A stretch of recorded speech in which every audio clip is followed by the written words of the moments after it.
Iċ-ċifri tal-Uffiċċju Nazzjonali tal-Istatistika juru li sal-aħħar ta' Lulju li għadda l-impjiegi full-time żdiedu b'5.4% meta mqabbel ma' Lulju tas-sena li għaddiet. Dan ifisser li sal-aħħar ta' Lulju li għadda il-ħaddiema fis-suq tax-xogħol f'pajjiżna qabżu l-221,000 persuna.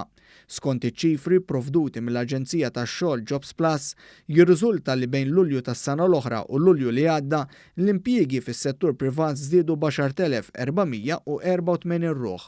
Iċ-ċifri juru l-ħaddiema fis-settur privat telgħu għal 171,209 filwaqt li fis-settur pubbliku kien hemm ftit aktar minn 48,000 ruħ.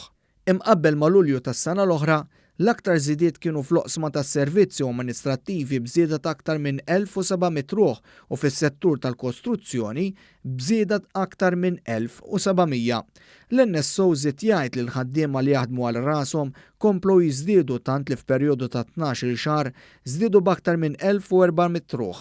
L-istatistika turu wkoll waqt li s-suq tax-xogħol kellu żieda totali ta' aktar minn 11,200 ruħ, fl-istess waqt il-persuni qiegħda naqsu b'174 ruħ.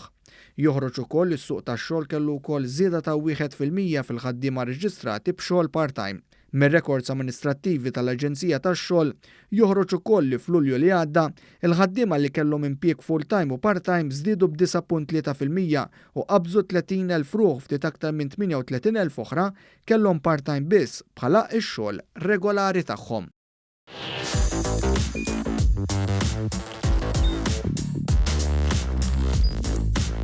Idħol fuq one.com.mt u hemmhekk tista' tara l-programmi kollha li jxandru fuq One permezz ta' One Play.